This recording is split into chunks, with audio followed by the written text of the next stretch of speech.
Hola a todos, queridos amigos, oyentes, seguidores de esto que hemos dado en llamar Historia en Podcast. Bienvenidos a un nuevo episodio número 44 o episodio 24 de esta tercera temporada, en donde estamos analizando punto por punto los principales hechos, sucesos y procesos de nuestra historia argentina. Sí, en esta oportunidad nos vuelve a reunir ya por última vez el peronismo, aquel peronismo que se desarrolla en nuestro país entre 1946 y 1955. Ya hemos analizado en los dos capítulos anteriores las principales consignas políticas, económicas y sociales que el peronismo vino a traer a nuestra historia, y en este caso vamos a estar analizando la relación entre el peronismo y la cultura argentina, ¿sí? Esa famosa cultura de masas que despertó amores y odios al mismo tiempo, ¿sí? Por eso es que si tuviera que elegir un título para este episodio en particular, que lleva el nombre del peronismo parte 3, digamos, pero si tuviera que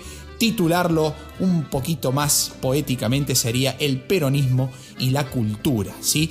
¿Por qué el peronismo y la cultura como si fueran entes totalmente separados y diversos? Porque yo pienso, ¿sí? Creo, de acuerdo al análisis que realizo de la historia, que una vez llegado el peronismo al poder en nuestro país, llegado de manera democrática, digo, ¿no? A partir de 1946, de la primera presidencia de Perón, la cultura de masas argentina comenzó a despertar el amor hacia un líder como nunca antes se había desarrollado en nuestra historia, ¿sí? Había pasado lo propio con Irigoyen, podemos incluso llevarlo a más atrás, a los tiempos rosistas, en donde pasaban cosas algo similares, digo, ¿no? El amor y el odio en la misma calle, pero por veredas opuestas. Bueno, el peronismo viene a resignificar, ¿sí? Esa famosa grieta argentina del estar a favor y estar en contra de un líder político. Ambas posturas con sus cuestionamientos propios, con sus argumentos propios, que vamos a estar analizando en este capítulo del día de hoy, ¿sí? Para comenzar, vamos a decir que la cultura durante el peronismo, a modo de introducción, adquirió un fuerte sentido, un fuerte sello partidista, ¿sí?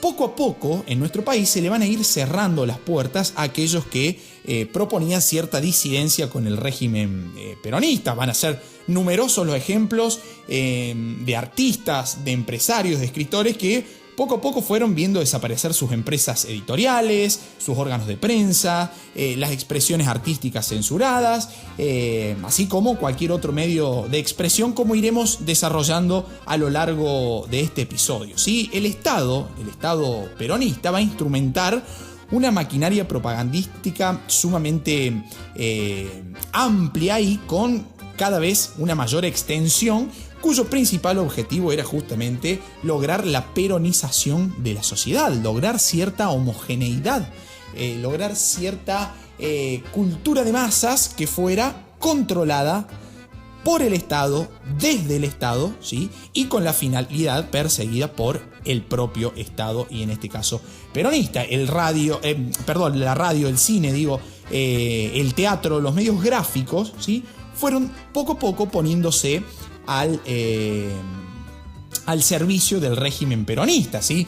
Además, maquinaria propagandística del Estado que se va a ver beneficiada con la confiscación o en muchos casos también con la compra de empresas privadas que van a lograr generar un clima de uniformidad oficial, en donde aparentemente, si uno lee los periódicos de la época, ya vamos a llegar al punto de la prensa, pero si uno lee ciertas revistas, ciertos periódicos del momento, propagandas radiales, todo parecía ser peronista o todo parecía ser formado, originado por el peronismo. Hay un fuerte sentido de reinvento, de reorigen de la nación argentina después del peronismo, ¿no? Algo que, como lo vengo diciendo desde el primer capítulo, vale la pena también analizarlo en el marco de los populismos latinoamericanos de esos momentos, y que tiene enormes analogías con los últimos procesos populistas que también se vienen desarrollando en Latinoamérica, ¿no? Recordemos, por ejemplo, en el caso boliviano con Evo Morales, la constitución del Estado plurinacional boliviano, en donde parece que se refunda un Estado con la llegada de estos nuevos modelos de corte populista. Digo, cada cual puede tener su visión, a favor o en contra. La cuestión es que la empírica, las referencias empíricas históricas nos demuestran que cuando los regímenes populistas llegan al gobierno, surge una lógica de reorigen, ¿sí? De reaparición, de reinvención del Estado Nacional. Esto también sucedió durante los gobiernos peronistas a partir de 1946.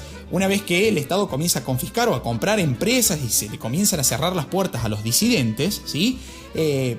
Muy poco va a ser lo que los opositores al régimen peronista pueden llegar a hacer. Muchos de ellos se refugian incluso en la clandestinidad, otros buscan el exilio, porque en esta época van a aparecer listas negras, ¿no? Entonces, listas negras que pueden ustedes, googlearlas. No voy a profundizar en ello ahora, pero pueden googlearlas y están al alcance de todos, con muy buenos datos referenciales y empíricos, en donde comprobamos, por ejemplo, artistas como Libertad Lamarque, firmemente opositora a Eva Perón, que va a ser censurada, y ella misma en su autobiografía, Lamarque denuncia que a partir de la llegada del peronismo al poder nunca más firmó un contrato en nuestro país durante el periodo de tiempo que el peronismo estuvo en el poder, ¿no?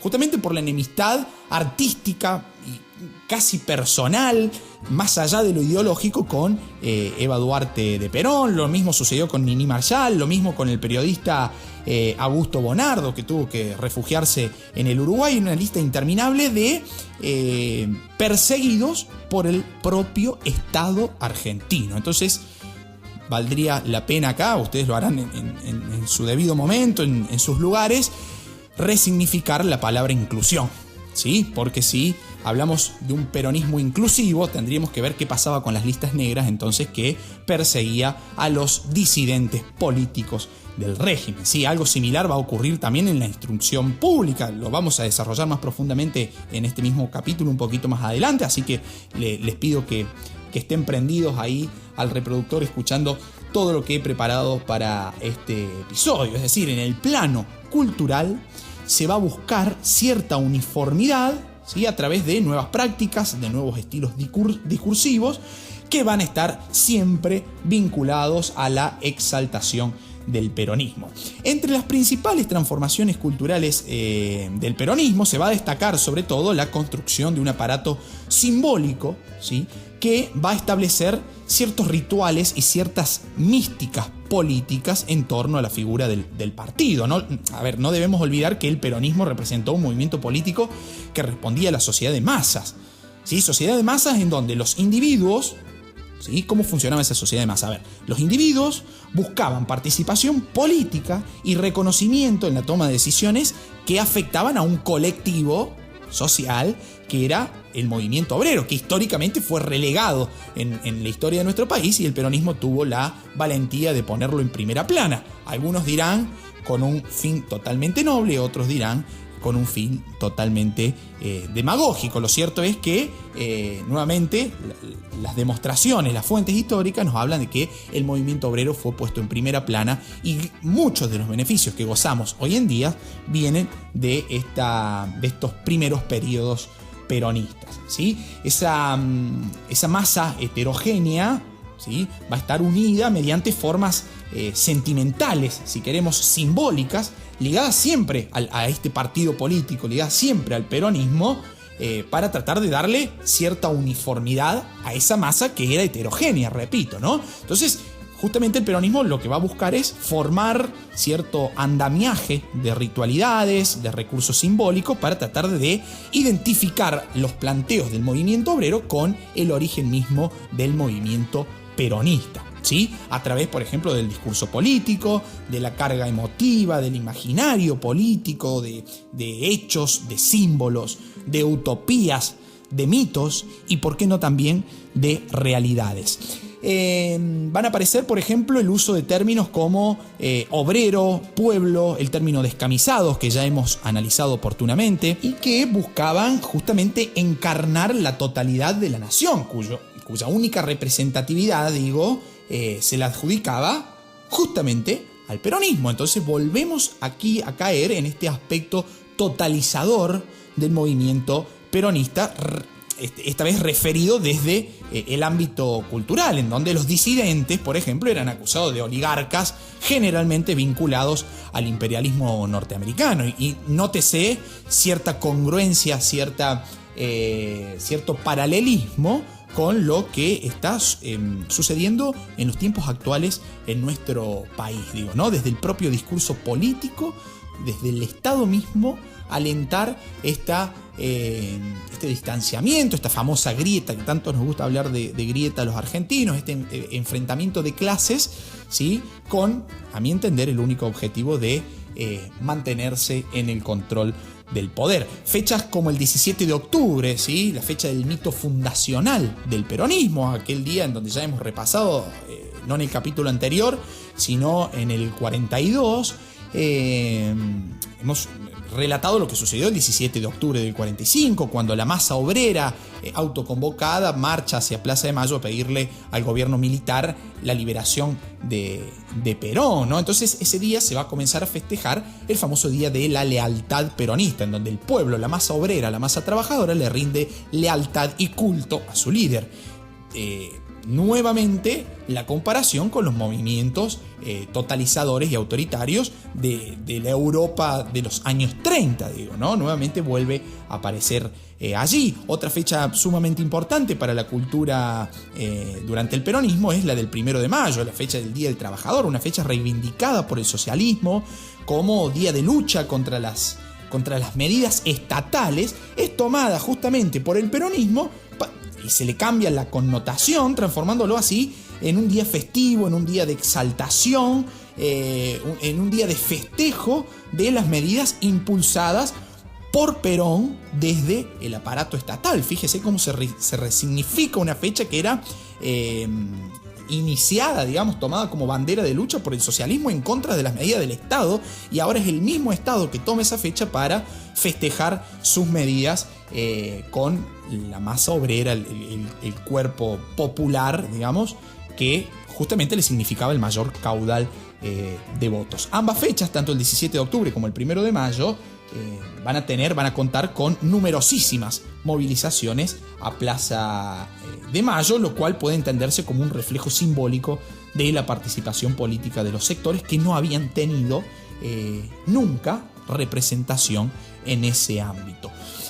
Todo esto, todas estas manifestaciones, estos festejos, estos días de exaltación de las medidas impulsadas por el peronismo, tanto sea el 17 de octubre como el 1 de mayo, se hacía bajo el amparo estatal. Todas aquellas manifestaciones que se realizaran por fuera del amparo estatal no eran bien vistas, digamos, ¿no? Y ahí surge una frase sumamente interesante que la dice el propio Perón, ¿no? De la casa al trabajo y del trabajo a casa, digamos, ¿no? Tiene que ser el Estado el que controla todo ese trayecto para que el individuo no pueda justamente tener ese margen de acción, ¿sí? Deliberado, pensado. Entonces el Estado aparece ahí como la gran figura que controla la vida de sus ciudadanos. Y fue justamente en esos actos masivos y populares en Plaza de Mayo en los que Perón, en su discurso, se refería a la revolución peronista, ¿sí? Revolución peronista que iba a llevar oportunamente a la formación de una nueva Argentina. Nuevamente aparece acá la idea de refundación del Estado. Fíjense, vamos a hacer una revolución peronista que va a refundar una nueva Argentina, ¿sí? Entonces estamos hablando de este mito fundacional que todo movimiento populista tiene en su génesis, ¿no? Se van a institucionalizar estos rituales, siempre, además hay que decirlo, con recursos estatales. Entonces era una fiesta del pueblo que pagaba el pueblo, tanto sea opositor o sea, seguidor de la política oficialista. Siguiendo el análisis del peronismo y la cultura, en 1950 en nuestro país se cumplía el centenario de la muerte de José de San Martín, ¿sí? Fue catalogado por el oficialismo como el año del Libertador. Imagínense, surgió allí una fuerte alusión simbólica a la comparación entre San Martín y Perón, digamos, ¿no? San Martín liberándonos de las cadenas imperialistas españolas en aquellos momentos, y Perón refundándose como el líder nacional que había combatido el capital, como lo dice la famosa canción que ya vamos a analizar, enfrentándose a Estados Unidos. Recordemos la campaña electoral del 46, Braden o Perón, entonces hay una comparación, una alusión simbólica muy fuerte entre San Martín y Perón. Hay fotografías referenciales a esto que estoy contando, Perón montado en un caballo blanco, vestido de militar, comparándose con el prócer argentino, ¿no? Comparándose con San Martín. Esto va a llevar a que, por ejemplo, la figura de Belgrano, ¿sí?, quede relegada en función a la exaltación del propio San Martín. Juan Domingo Perón va a ser nombrado por la lógica discursiva del movimiento como el jefe, el primer trabajador. Evita va a ser nombrada como la guía espiritual de la nación, la madre protectora y combativa, la banderada de los humildes, que ya hemos hablado algo de esto en el episodio anterior, ¿sí? Poco a poco la simbología lógica del peronismo iba adquiriendo cierto matriz religioso que lo va a llevar a la pelea y al enfrentamiento que va a tener después del año 52 con la Iglesia Católica, ¿no? Vamos a tener, pareciera, la existencia de una diarquía, ¿no? De un poder dual, el cual da el origen a la famosísima frase Perón cumple y Evita dignifica, ¿no? Fíjense ahí cómo está funcionando este dualismo político y de poder, ¿no?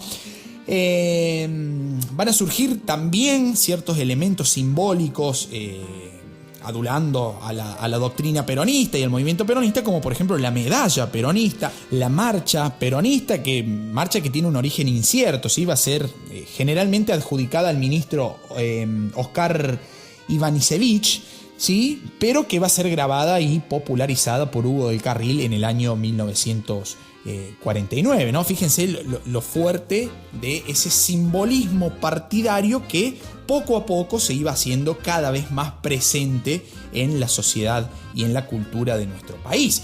Algo similar ocurrió con los medios de comunicación, la división social que gestó el autoritarismo peronista, según mi mirada, sumado a las características alegóricas, se trasladaban también a estos espacios letrados y a los medios de comunicación.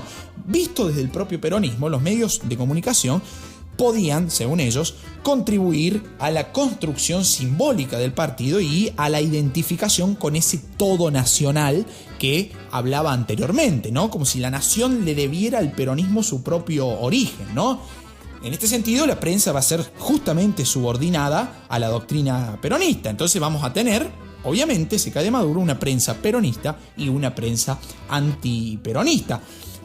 Y va a servir acá algo que fue instaurado por la dictadura del 43. La censura instaurada por la dictadura del 43 va a ser continuada y profundizada por el gobierno peronista. Por ejemplo, el control sobre el papel prensa que había desarrollado Farrell en su momento le permitió a Perón garantizar la disminución de la entrega de este insumo a los medios que eran críticos hacia el gobierno, ¿sí? Entonces, esto se le suma también que el gobierno va a promover la compra y la nacionalización de varios medios, ¿sí?, lo cual termina generando una unificación de expresiones siempre de carácter oficialista, ¿no? Siempre a favor del gobierno. Cada vez la censura, ¿sí?, a partir de la nacionalización de los medios de comunicación, se iba fagocitando medios, ¿sí?, iban acallándose voces.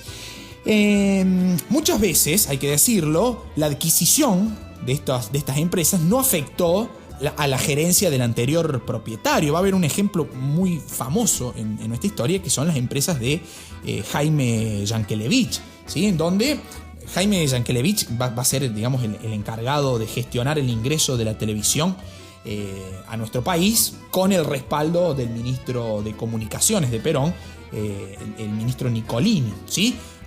Yankelevich, de mano con el Estado peronista, con el ministro de Comunicaciones Nicolini de por medio, va a ser el encargado de llevar a la práctica la primera transmisión oficial televisiva en nuestro país, que se llevó a cabo en una fecha muy particular. Y acá haría unos puntos suspensivos y un ratito de silencio para que ustedes jueguen a adivinar cuál habrá sido la fecha en la que se realizó la primera transmisión en el marco del peronismo en nuestro país. ¿sí? No sé si lo habrán pensado, pero la fecha fue el 17 de octubre, ¿sí? 17 de octubre de 1951, justamente transmitiendo desde Plaza de Mayo en ese movimiento totalmente popular y masivo que significaba el Día de la Lealtad peronista. Y si hablamos de medios de comunicación, es sumamente importante, suelo prescindir de nombres muchas veces, pero en este caso me interesa recalcarlo, la figura de Raúl Alejandro Apple. Apple, periodista, va a ser el director del diario peronista Democracia. En 1949 asumió la subsecretaría de prensa y desde allí va a ser el encargado de promover la creación y el desarrollo de los medios oficialistas. Periódicos como El Laborista, La Época, por ejemplo, van a comenzar a surgir en estos momentos. También va a ser el encargado de condicionar la libertad de expresión de los medios opositores. ¿Sí? Va a estar, amparado, si se quiere, en la famosa ley de desacato, en donde se perseguía a todas aquellas consideradas ofensas hacia la figura presidencial. Va a ser también Apple el creador de numerosos eslóganes y propagandas oficialistas del peronismo de esos años, autodeclarado admirador de Joseph Goebbels, ¿sí? Justamente uno de los artífices de la propaganda del Tercer Reich alemán, ¿no? De la propaganda nazi, ¿no? Bastante fuerte suena decirlo, pero a los datos nos remitimos siempre, ¿no? Va a ser el encargado Apple también de llevar a cabo estas persecuciones a los medios opositores, periódicos, por ejemplo, como La Nación, como el Diario Crítica que era de la familia Botana y por cuestiones económicas tuvieron que terminar vendiéndolo al gobierno. El diario socialista La Vanguardia, ¿sí? Va a ser cerrado durante el peronismo.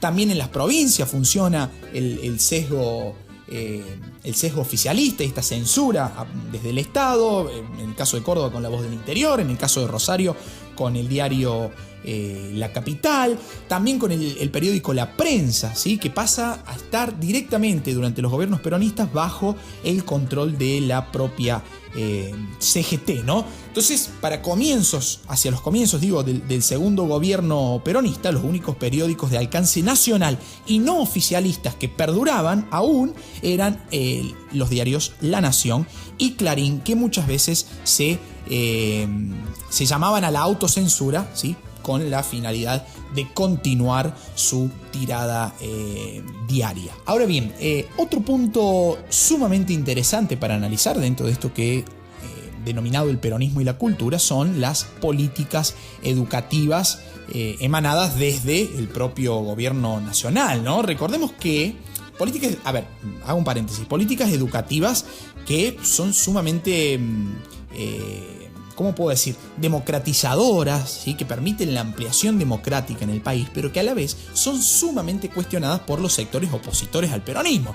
Y en este breve raconto voy a tratar de explicar los dos puntos de vista. Recordemos, cierro paréntesis, ¿no? Recordemos que la Constitución de 1949 va a ser la encargada de crear la dependencia, del Ministerio de Educación. Crea como tal al Ministerio de Educación, ¿sí? Lo cual viene a generar un nuevo control estatal sobre este ámbito educativo, lo cual también, al mismo tiempo, permite esta democratización educativa, esta apertura, ¿sí? De la educación primaria, de la educación secundaria, de la educación universitaria hacia todos los ámbitos sociales, ¿sí? Sin distinción de clases, pero que a la vez fue acusada por los opositores como un instrumento más de adoctrinamiento peronista, y ya vamos a ver el porqué.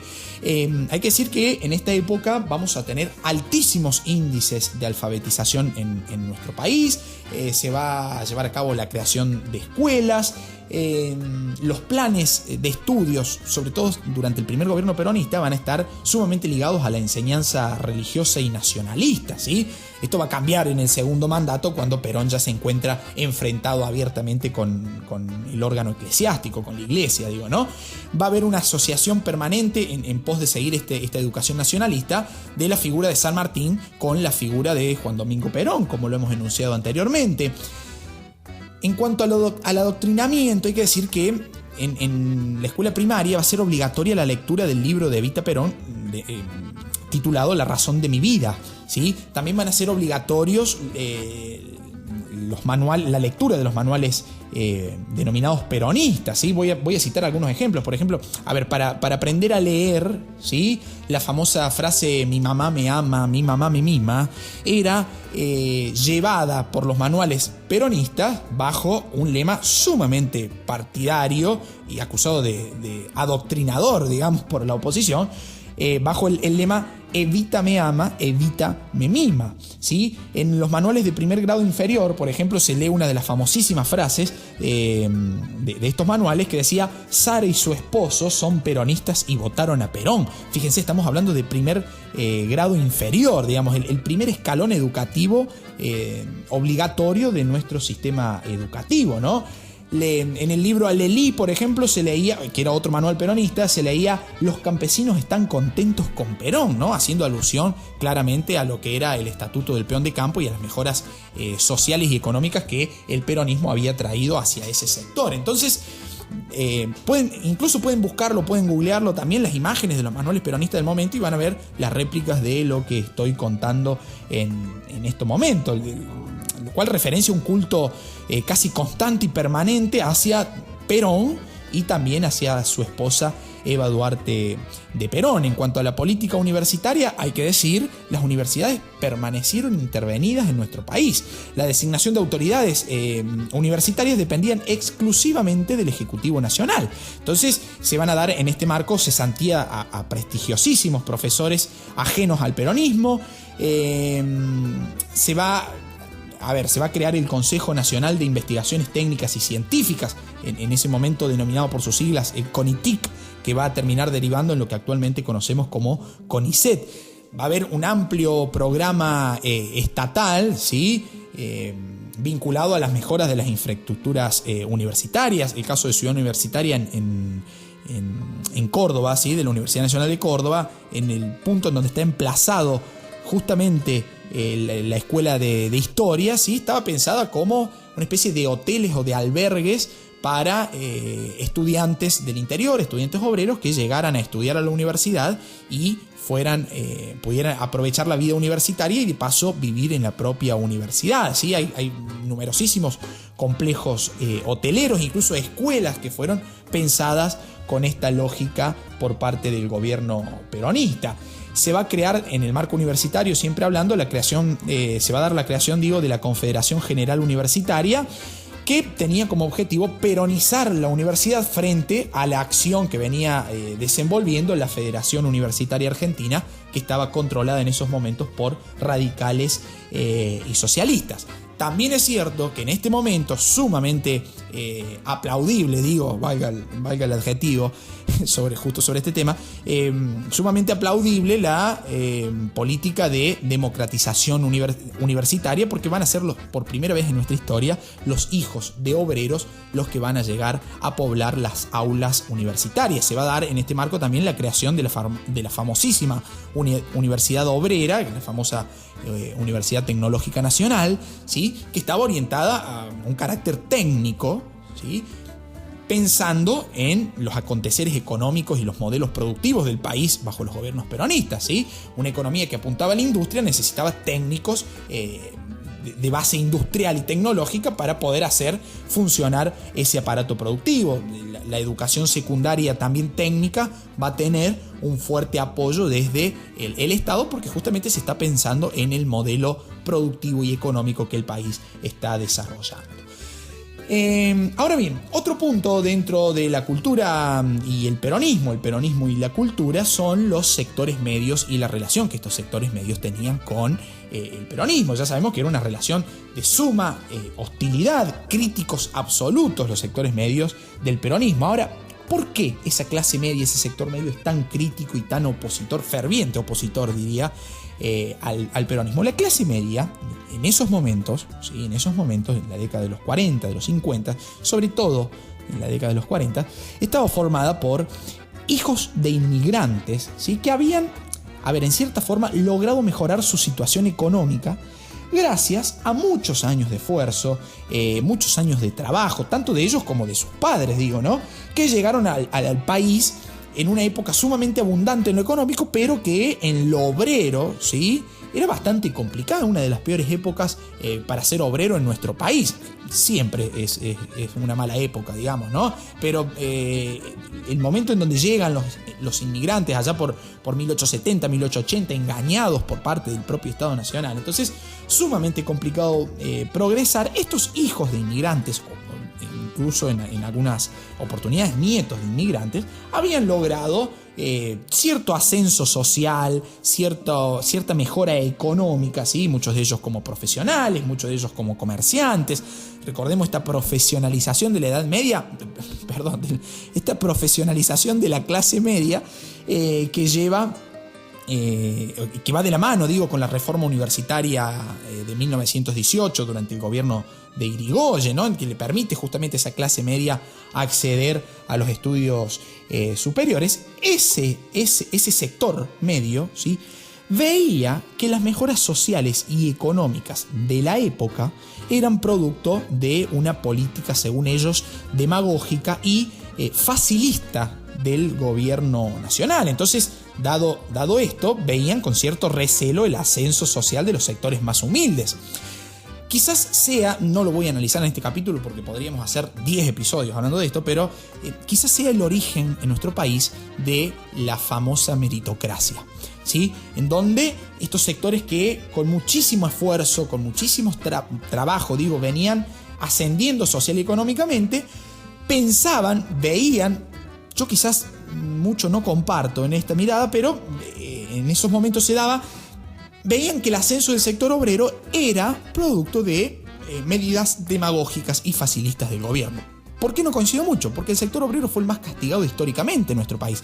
La propia clase media lo sufrió en su momento, ¿sí? Y el sector obrero, históricamente desplazado, dejado de lado, relegado, utilizado, ¿sí?, fue en cierta forma dignificado, ¿sí?, y beneficiado con políticas laborales, no solamente desde lo económico, sino también desde el plano legal, que muchos de los pertenecientes a la clase media también vieron beneficiados, ¿no? Entonces, porque la situación económica de la clase media también mejoró con el peronismo, ¿sí? También se vio fortalecida con las políticas peronistas, pero esos factores culturales, los separaban a la clase media y al peronismo, los separaban políticamente. Por su parte, el gobierno nacional poco fue lo que hizo para ganar el apoyo de estos sectores medios. Hay que decir que muchas de sus medidas van a ser tendientes a marcar constantemente esa distancia entre el peronismo y los sectores medios. Los empleados públicos, los docentes, los profesionales, que generalmente era el núcleo duro de la clase media del sector medio argentino en esos momentos, sintieron al Estado peronista como una presencia agobiante, constante, ¿sí? Estaba siempre el Estado recordando este culto al líder, esta figura al líder, ¿no? Que se hace evidente a través del uso de distintivos partidarios, el uso obligatorio en ciertos sectores laborales de distintivos partidarios, la propaganda oficial constante por radio, los manuales escolares que conducían, según ellos, al adoctrinamiento, con lo cual coincido, la afiliación obligatoria al partido peronista en ciertos sectores laborales, como por ejemplo en la docencia. Entonces, esos sectores medios, a los cuales los obligaban a ciertas prácticas peronistas, mostraron constantemente su enfado hacia el movimiento, que lo que buscaba, a mi parecer, era homogeneizar a la sociedad argentina. Otro punto importante dentro del análisis del peronismo y la cultura es justamente el deporte relacionado con la cultura de masas, ¿sí? El deporte va a ser también promovido por el peronismo, pensado como un mecanismo de integración social y también de proselitismo político, porque, siempre va a estar marcado por las intencionalidades políticas del momento, ¿no? Es necesario aclarar que, la masificación de la cultura, esta cuestión de la cultura de masas, ¿sí?, ya venía dándose en nuestro país desde la década del 20. ¿no? Recordemos todas las transformaciones de los sectores medios y de las clases obreras en esa relación amor-odio con el irigoyenismo, esa cultura de masas que se estaba aglutinando alrededor de la radio, de los medios masivos de comunicación, de los sindicatos, de los gremios, ¿sí? Había comenzado a producirse allá por la década de 1920. Pero ¿qué sucedió? El peronismo va a disponerse a impregnar su política en los eventos culturales y deportivos como, justamente lo decía recién, mecanismo de proselitismo político. Se van a promover, a ver, eventos deportivos, ¿sí?, que justamente aludían al simbolismo partidario. A ver, por ejemplo, los campeonatos Evita, ¿sí?, es una muestra clara de esto que estoy desarrollando. También se van a promover los deportes de mayor alcance social, como por ejemplo el fútbol, el boxeo, el automovilismo, el atletismo, ¿sí?, dejándose de lado aquellos deportes que eran considerados de élite o de la clase alta, propios de la clase alta, como por ejemplo el tenis, el golf o el polo, ¿sí?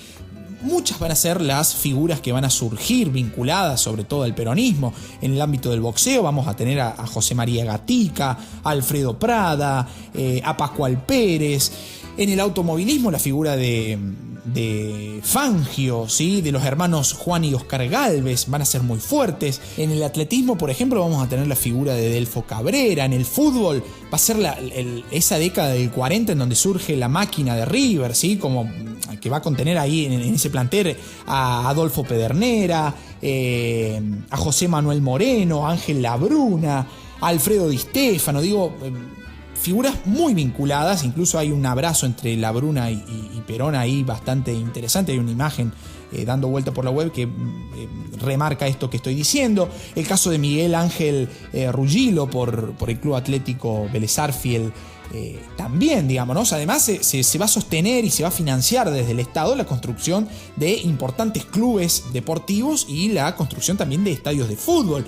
El estadio de Vélez, de River, de Racing, del cual el propio Perón era hincha, de Huracán, que en esos momentos va a contar la gente ahí de Parque Patricios, la gente de Huracán va a contar como presidente del club al coronel Tomás Adolfo Ducó, ¿sí?, que va a ser uno de los grandes participantes del Grupo de Oficiales Unidos, del GO, que lleva a cabo el golpe de Estado de 1943, estadio que incluso en la actualidad lleva el nombre de Tomás Adolfo Ducó, el palacio, el famoso Palacio de Parque Patricios. Ahora bien, en el cine, ¿sí?, la industria del cine también va a recibir un impulso especial durante el peronismo. Un decreto de 1943 obligaba a transmitir películas nacionales. Aquellas películas que criticaban la polarización social y reivindicaban la cultura popular eran justamente las que contaban con el visto bueno por parte del gobierno peronista. Películas como por ejemplo Navidad de los Pobres, de Manuel Romero, del año 1947, Pelota de Trapo, de Leopoldo Torres Ríos, del año 48, película como El Hincha, en la cual participa ahí en la dirección Enrique Santos Discépolo junto con Manuel Romero, del año 51, Las aguas bajan turbias, ¿sí?, del propio Hugo del Carril, en el año 1952, los cuales, según mi entender y un análisis discursivo que se puede realizar viendo incluso esas películas, se lleva a cabo cierta romantización de la pobreza. A ver, Navidad de los Pobres, este título de la película de Romero del año 47, estamos al estilo Dickens, al estilo Charles Dickens, estamos tratando de romantizar la pobreza, cuando en realidad en los discursos políticos del peronismo justamente lo que se viene a acabar es con la pobreza. Mientras tanto la romantizamos. Hay una contradicción constante ahí entre el discurso y la práctica que resulta bastante interesante para analizar. Va a ser en este periodo de tiempo cuando comienza a realizarse el famosísimo Festival Internacional de Cine en la ciudad bonaerense de Mar del Plata. También la música no va a permanecer ajena a esta cuestión política, ¿sí? Se va a dar el desarrollo del tango, el desarrollo del folclore, que va de la mano con la cultura de masas que venimos analizando. En el caso del tango, se van a censurar letras que no eran representativas del peronismo o de las consignas peronistas, digamos. También las letras o aquellas expresiones que provenían del lunfardo van a ser digamos, blanco de censura por parte del gobierno peronista. En el tango particularmente se va a dar, a los que nos gusta el tango, digo, sobre todo el tango de los 40, que va a ser el momento, la década de oro del tango argentino, van a ser los 40, figuras como Aníbal Troilo, el famoso Pichuco, ¿sí? Se va a ver sumamente exponenciada en esta época, se va a ver totalmente favorecida por la lógica peronista, mientras que, por ejemplo, va a ser censurado el maestro Osvaldo Pugliese por su afiliación comunista. Entonces, fíjense lo terrible, esto llevándolo al tango a mí me genera cierto enojo, digo, porque siendo fanático del tango, que figuras como Pugliese sean censuradas en un gobierno que dice ser inclusivo, me parece totalmente terrible, ¿sí? Prácticamente un atentado en la cultura. Pocas cosas me enojan como como la censura de el maestro Osvaldo Pugliese. En el caso de las letras, en el caso de las artes escritas, ¿sí? Dicen que para muestra vale un botón. El caso de Jorge Luis Borges va a ser paradigmático en la historia del peronismo. Borges, proveniente de una élite letrada, va a estar en esos momentos en Revista Sur, va a recibir algunas visitas por parte de organismos estatales, diciendo: usted tiene la obligación de tener colgado en el despacho un retrato del coronel o de su señora. Y a lo que el propio Borges responde: discúlpeme, dice, no lo hago porque tengo miedo de distraerme mediante la risa, ¿no? Entonces tengo miedo de reírme mucho y distraerme en mis tareas, ¿no? Borges, una figura súper antiperonista que sufrió el peronismo en carne propia, digo, de estar en las artes escritas, pasa a ser designado por el propio peronismo como inspector de aves de corral. El propio Borges, digo, ¿no? Entonces, esto suena sumamente autoritario, ¿sí? Suena sumamente censurador hacia las artes de nuestro país. Además, una figura como Borges, que va a estar en la Biblioteca Nacional, que va a estar en la Revista Sur, ¿sí? Y que recién va a volver a recuperar sus cargos en el 55, digo, ¿no? Una figura bastante contradictoria también la de Borges, con ciertos amoríos hacia la lógica militar. Entonces, no quiero profundizar en Borges, pero sí en esta cuestión de su relación con el movimiento peronista, de los cuales existe muchísimo material disponible en internet y en libros que ustedes seguramente podrán consultar. En la otra vereda, por ejemplo, lo podemos situar en el mundo de la música a Facundo Cabral, ¿sí? Facundo Cabral, en su muy particular modo de contar y cantar sus cosas, su vida, ¿sí? Cuenta cómo, por ejemplo, Perón y Evita le salvan la vida, ¿no? A él y a su madre, que habían cruzado caminando por muchos años la Patagonia, viendo morir a 4 de sus hermanos en el trayecto, y Perón dignifica su condición, y a partir de allí comienza a triunfar Cabral en el ámbito de la música. Otro caso similar es lo que sucede con el propio Leonardo Fabio, cantautor, director de cine, polifacético, multifacético, muy ligado siempre a la cuestión partidaria peronista.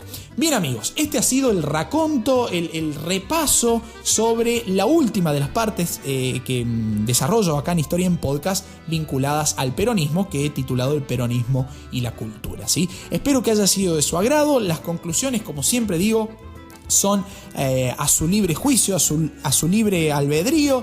Pueden hacérmelas llegar, como me han hecho llegar montones referidas al primer y al segundo episodio.